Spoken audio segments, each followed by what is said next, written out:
Jesus said to him, if you can believe, all things are possible to him who believes. So Jesus gives an opportunity. So he's not beating him up. And he looks at the dad, and so he's like, Jesus, have mercy on me. He's on his knees. He's in submission. He's at that point, he's like, I have nowhere else to go. He's like, here's my son. And you can imagine as his face is like tear-stained with the dust and the tears coming down. He's like, my son keeps going into fires. He keeps trying to drown himself. I brought him to your disciples. You are my last hope.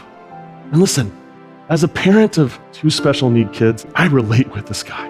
As a parent with a son with autism and a daughter with cerebral palsy, I get this guy.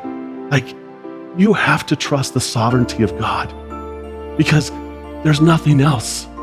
No medication, no program, no nothing helps.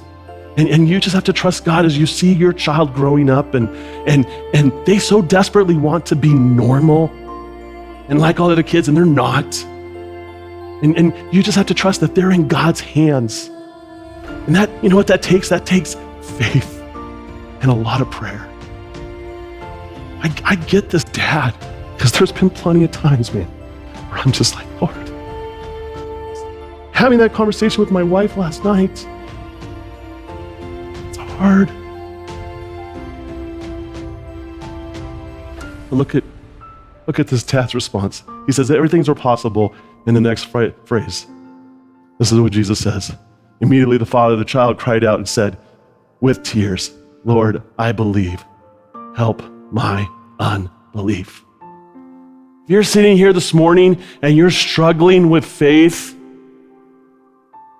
and you're going through difficult times, and you've gone through crises, and you've tried everything in your own power, and you've spent all your resources, and you've gone through all the experts, and nothing has worked. And you're coming for God, and you just don't feel like you're just not the Christian you feel like you should be. This is your prayer right here. Lord, I believe. Help my unbelief. If you want the power of your faith in your life, you pray, Lord, help my unbelief.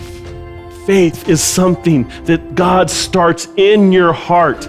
But you know what? You need to realize your need for it, and then you need to overcome the greatest obstacle and the biggest hurdle, and that is by asking God, Lord, I can't do it. And my biggest hurdle is my unbelief. I need your help. Help my unbelief.